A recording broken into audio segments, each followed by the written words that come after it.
This is Ask Lisa, a podcast to help people understand the psychology of parenting now in the midst of a pandemic.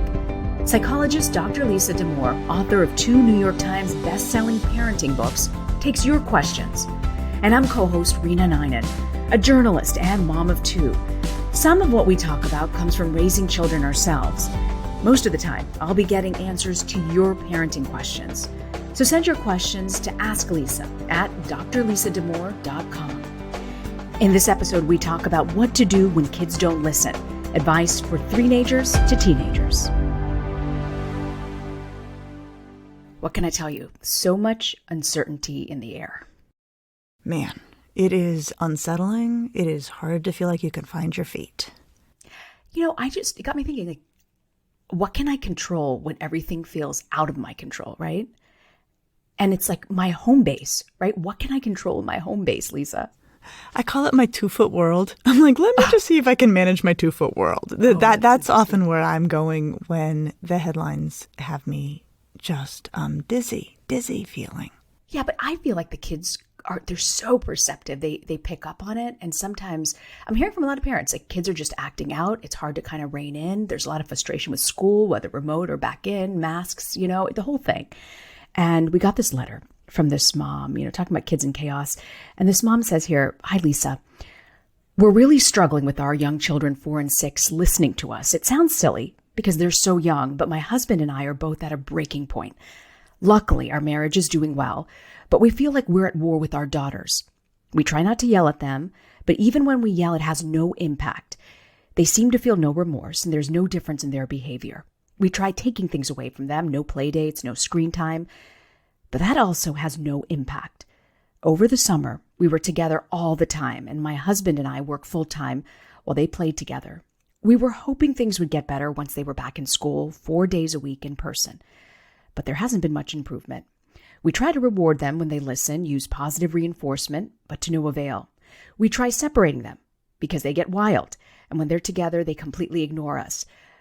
But that's difficult to do and doesn't help much. We try talking to them about how sad, upset, and frustrated we are, but they don't seem to care. In a future podcast episode, can you please discuss strategies to use to get through to them? They're having issues with listening to their teachers at school as well, and we know we need to do something. We just are out of ideas and are suffering. Thank you." Oh, this does not sound fun at all. It doesn't sound fun at all, but I feel like this is so reflective of what so many parents are going through right now in this moment. It's really hard. It's hard. And the girls go to school 4 days a week, which is, a departure from the summer when they were home all the time. But the other thing is, like, we're together all the time. Mm-hmm. And that is kind of a plus minus, that there may be aspects of that are really nice for family togetherness. But there also may be, and I do wonder about this sense of we don't have to be sort of going out of our way to enjoy this time together because it's constant and unrelenting and in some ways boring. It's funny as I think about one of the explanations we have for why kids bully in the middle school is that they're bored. That they're just stirring it up for the sake of stirring it up. And there's a little part of me that wonders if that's a little bit at what's play here with this, long stretch of time where we have had such a narrowed experience, is if these little girls are like, what should we do? I don't know. Let's just start stuff, as a way to manage some of the monotony. That's a word I've been hearing from families a lot this week, is this sense of the monotony of the pandemic. The monotony. That's such a great word. Where do you start with something like, it just feels like the train has completely gone off the tracks for so many parents, right? How do you get that big train to come back on the tracks and just go in one direction, just not off the tracks, right? Yeah. So my advice on this, I stand by it. I know it's the right advice. It's going to feel hard to implement right now, and I know that. So I'm going to lay it out, and then let's think about what that might mean in real time under pandemic conditions. So especially with younger kids, this sort of 6 and under age, the most powerful lever a parent has is their attention. By and large, what 4 to 6 year olds or 6 and unders want is our focus. They want us. They want us to be turned towards them and sending energy their way. And what we have to remember is yelling at them is attention. Having long conversations about how upset you are with them is attention. That it is not for kids as aversive as we think when we're angry with them if what they are seeking is attention because they were looking for attention. They like attention. Do they generally prefer positive attention to negative attention? Yes. But a lot of kids under six and under, they'll take what they can get. And so we have to start with that framing, that our attention is the most powerful lever, and we want to use that lever really carefully. So if they're doing this negative behavior, right, how do you not pay attention, but you still want to address the problem, right? Right. Okay, so here's how I want parents of, sort of 6 and under to think about how they themselves operate. And this could even apply to older kids too. What I want parents to think of themselves as having are 2 distinct states. One is the warm, friendly, showering, kind attention on your kid's state, enjoying them, finding them funny, coming up with fun things to do, having a good time with them state. And the other state that I want parents to have is what I call robo-parent, which is basically think of yourself as a robot, and the only thing that robot does in a very neutral tone is issue instructions for the return of the warm, glowing human. And that it works with little kids for parents to think of themselves toggling between, hey, we're having a great time, you're right on track, you're doing all the right things, and oh, you've fallen off track. Here, the bright light of the warm, glowing human clicks off. Here comes the robot saying, when you settle down, we can have fun again. And the child, escalates or does, kind of keeps messing around, keeps being out of line. And you say, when you settle down, we can have fun again.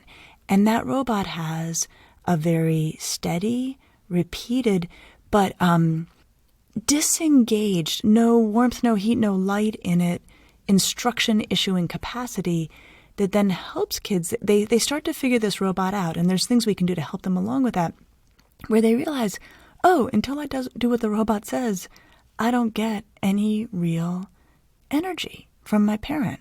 I don't get the warm, glowing attention or any attention, really. Okay, what you're saying is really hard. For some reason, I am picturing Rosie the robot from the Jetsons. That's what comes to mind. And repeating a phrase over and over again. So you're saying you've got to be robotic. Don't show anger. Don't show warmth. But tell them when you get it together, we can have a better relationship? Like how? I would be really concrete. I would say something like, when you knock it off, which knock it off is already not that neutral. When you settle down, we can get the crayons out. When you settle down, we can get the crayons out. I mean, that you keep it really simple, come up with one very concrete thing and say it.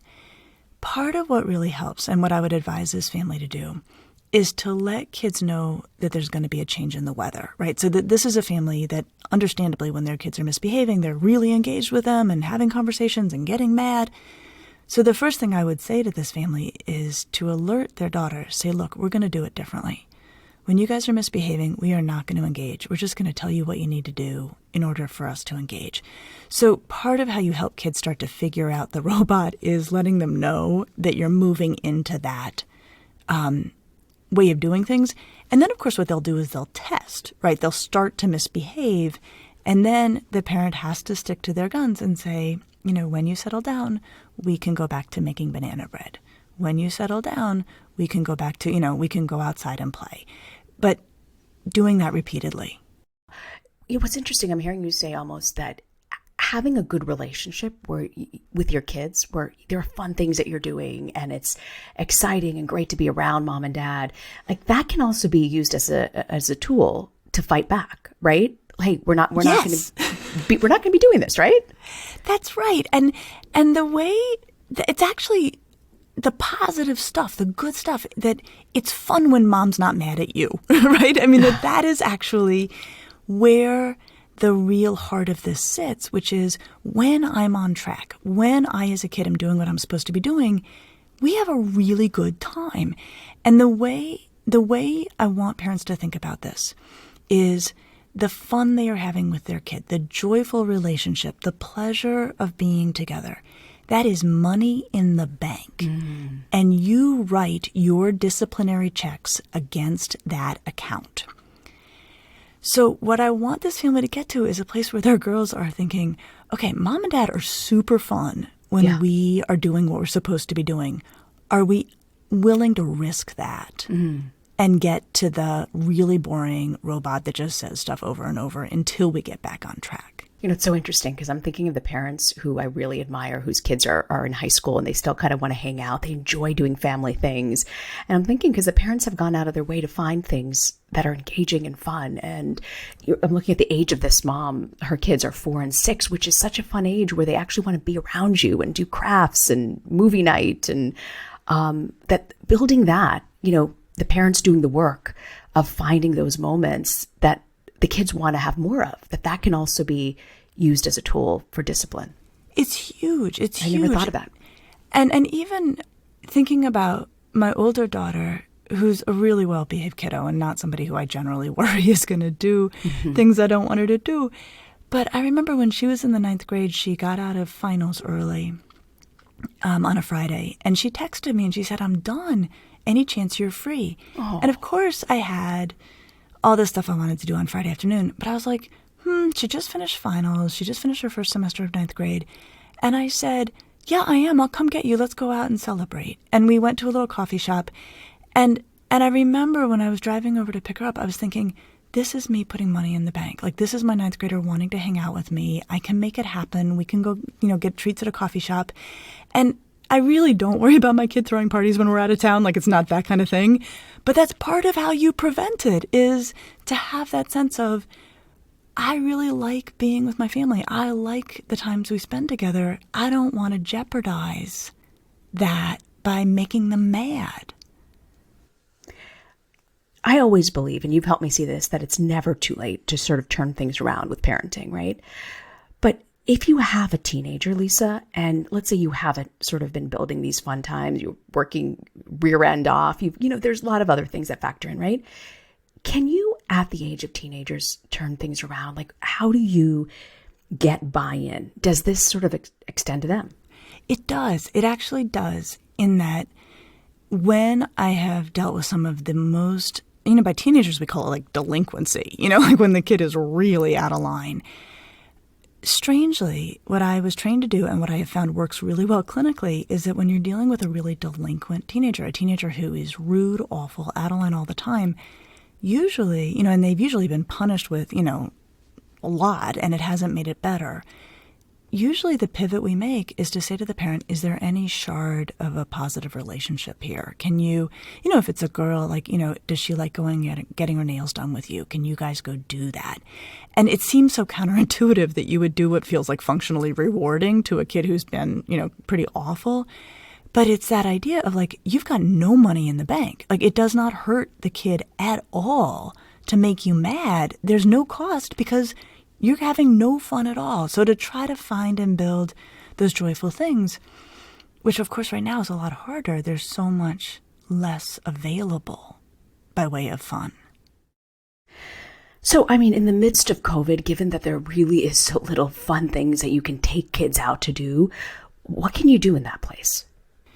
Right. Okay. So if we're trying to put money in the bank in the context of a pandemic, I think I'm watching families come up with some pretty sweet things, whether it's like a movie night or making a picnic in the living room to watch a movie together while eating, special food that they ordered or made, or finding ways to bake with kids. Younger kids often really enjoy getting to cook in the kitchen with their parents or making things that they think are fun. We've got Halloween coming up, and a lot of kids, I hope kids can do Halloween this year. I hope communities figure that out. Whether it's that you say like, hey, let's just like go bananas this year on decorating the house for Halloween, those kinds of things.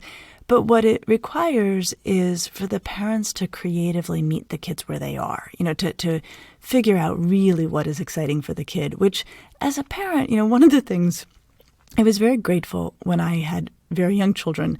One of my friends said to me, here's the thing about really little kids. parenting them can be very boring. You know, what they want to do is not what you want to do. And I was like, oh, thank you for just saying it. So it may be a lot of go fish. It may be, you know, stuff that you're like, really? Like in the monotony of the pandemic, I need to play go fish 20 times? But if it puts money in the bank, do it. That's important. It might be hard to do, but it'll make a difference in the end. What if sort of that robot mode doesn't work, right? You're in the middle of being a robot and it's not working. What do you do at that point? So, you know, it sounds great in theory, but, you know, it may be that you're saying, you know, when you settle down, we can go back to making banana bread. When you settle down, we can go back to making banana bread. And they're just continuing to ratchet up. So I believe that it's okay for parents to get mad at their kids. You know, obviously you can't do anything that's out of line or frightening or, you know, physical, but angry mad is okay by me as a psychologist. Really? Yeah. And the reason for that is at the end of the day, we use our homes to show kids how the world works. And if you're being a complete turkey, people will get mad at you. And I don't think it's good to give kids the impression otherwise. So what I would say is in that robot state, if it's not working, then I think the parent can say, I sound calm, I'm actually getting mad. And if you can't pull it together, I probably will get mad at you. And to give a little warning, because something I noticed in my parenting between my first and second kid is that with my first kid, I'd be like, okay, I need you to stop. And then be like, ah! I'd finally like lose my mind. So familiar. And it felt unfair. Unfair because, you know, there had been no warning. And so the modifications you make as you get to sort of take a second pass at it, I figured out with my younger daughter when she was, you know, a toddler, I would say, look, I sound calm. I'm not feeling that way anymore. If this keeps up, I'm going to be really mad. And then, you know, And you find that works by giving them a heads up, like, it's coming. It's coming. Okay. It usually worked. I don't know that once I learned to start giving warnings, I don't know that I ever had to get there. Oh. And so that was good. And, you know, by the time I got there, I would just be like, all right, you're done in your room. I'm not dealing with this. But I don't like getting there. Nobody likes getting there.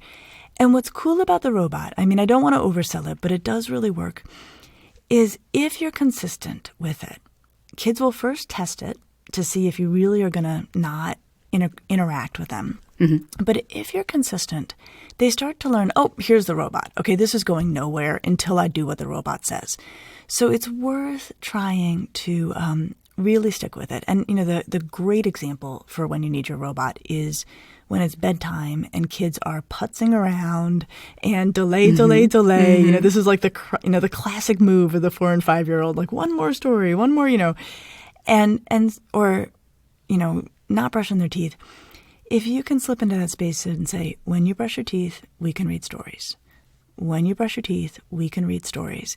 And then, of course, they continue to dawdle. And then the robot can say, if you brush your teeth now, we have time for 2 stories. Dawdle. If you brush your teeth now, we have time for 1 story, right? So it can stay very disengaged while giving the instructions as the kid continues to dawdle. And then when, of course, they've dawdled their way to 0 stories, you say, you know, there's no time for stories. It's time for bed. The kid loses their mind.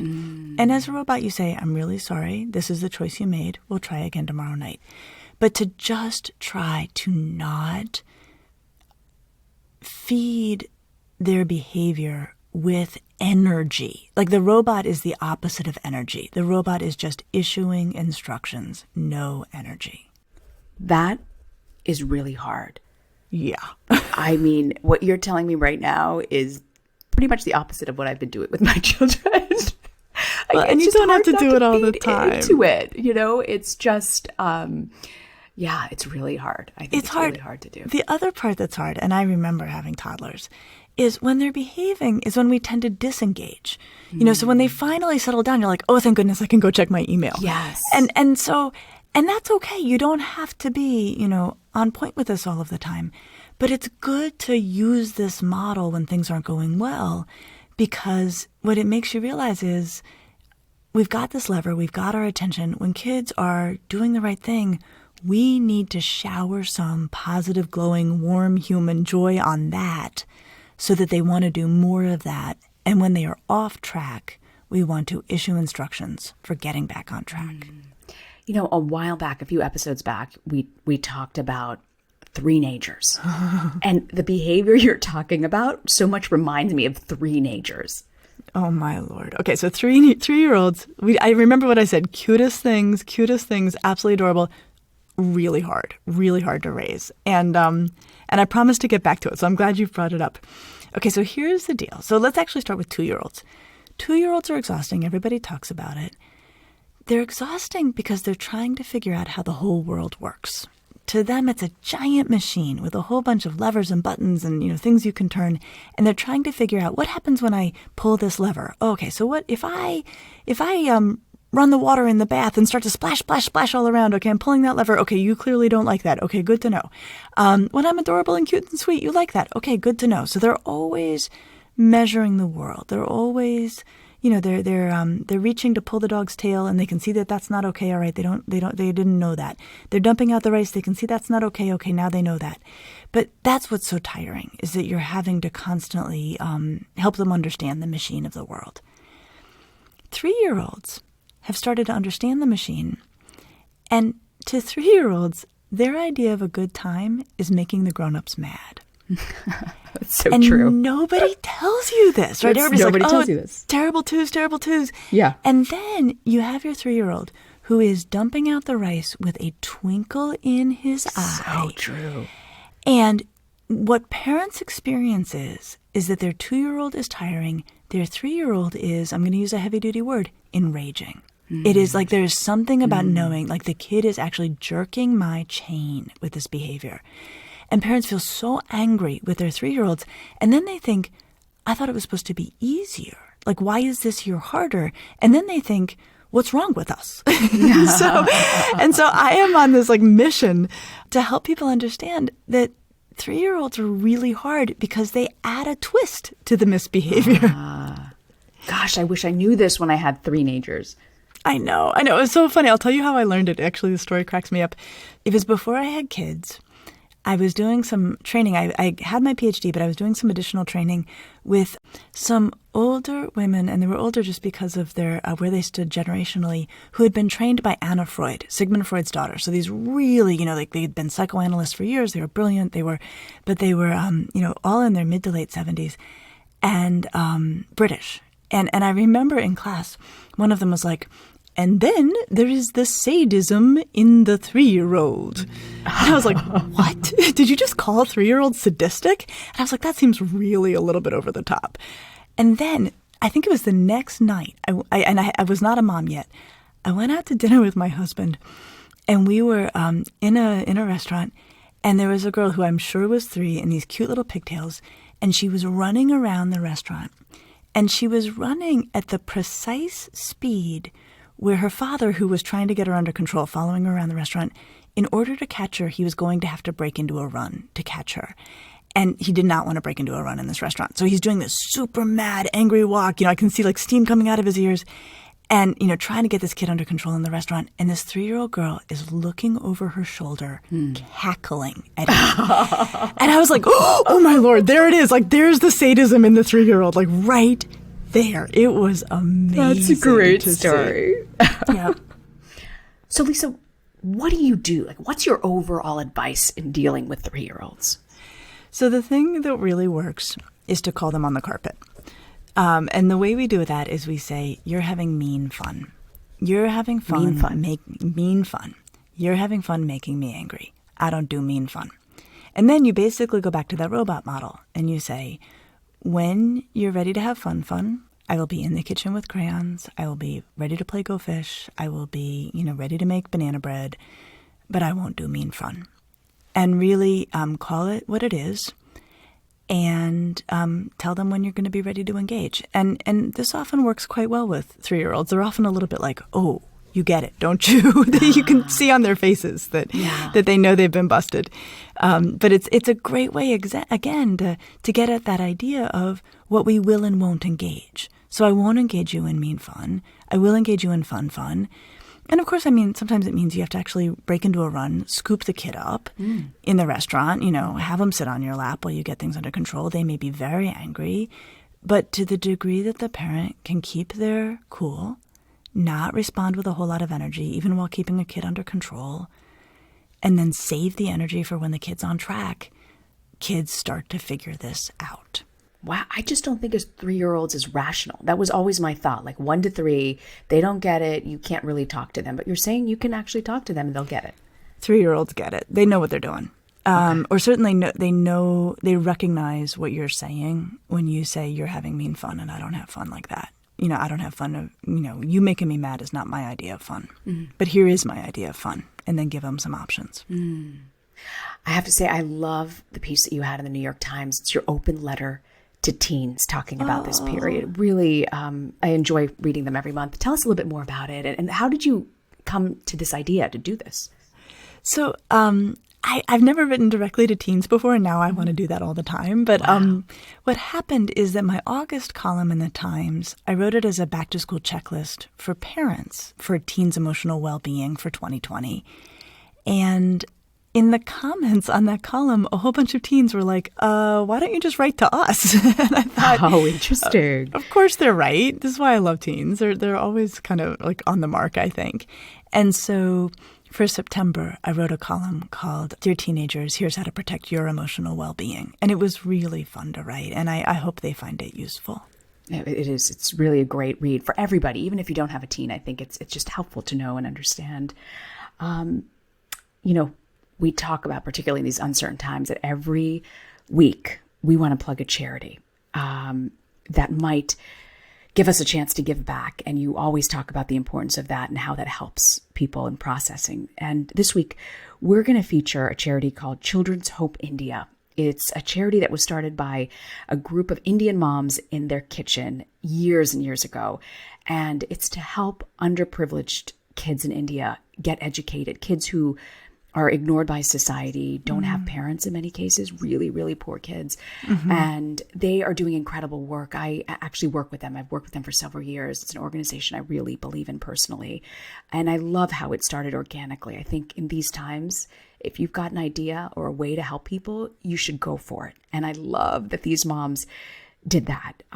Were they moms living in the U.S.? They were moms living in the U.S., in New York. Some are doctors, some are writers. They just all banded together and wanted to help because they felt that these children in India are being ignored, and they're helping to feed kids during COVID. The COVID rates in India are just skyrocketing. They've provided emergency relief, and they also focus on education. I feel a lot of people feel, has our standing in the world changed, especially with COVID and our high rates of COVID here in America. But this is sort of a way to reach out, help another country. And I can't say enough good things about this organization.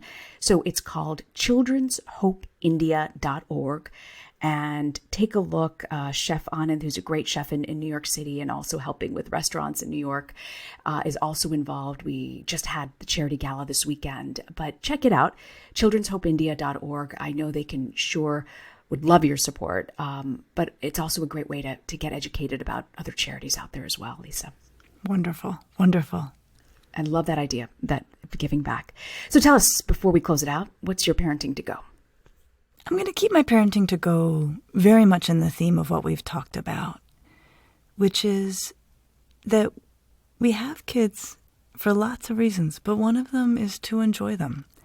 And we should definitely, even under COVID, go out of our way to come up with creative forms of fun together and to get their input on what would be fun. And we should do it really for two reasons. One, because we all need fun right now and kids are fun. And the other is that we just always want to be building that account and always want to be putting money in that bank of our relationship with our kid, because it will make things easier going forward. You know, I think of my inner tiger mom and how important it is. You got to get disciplined. You got to have school. You got to do these sports. But to hear you say that creating that environment of fun could be a great way, just in general, to build currency in the bank, I just think that's so important. I've never thought of it that way, that how important that is, especially. Yeah. Well, and we've talked in the past about warmth and structure. And I hadn't thought about this till just now, but the warmth actually is part of how you keep a structure. that having that it feels good, it's nice to be together, also then helps kids follow rules because they want it to feel good and be nice to be together. We're a big fan of Friday night movie nights at home. Awesome. Yeah, bingo nights. Awesome. The kids love that. They're at that age. But you're putting money in the bank. Money in the bank. Never thought of it that way. Now I do. Thank you so much, Lisa. You bet. We'll see you next week. See you next week.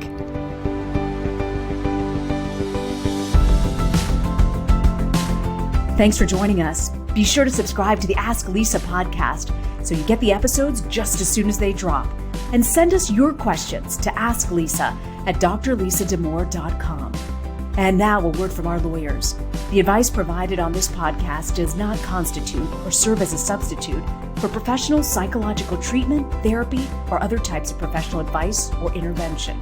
If you have concerns about your child's well-being, consult a physician or mental health professional.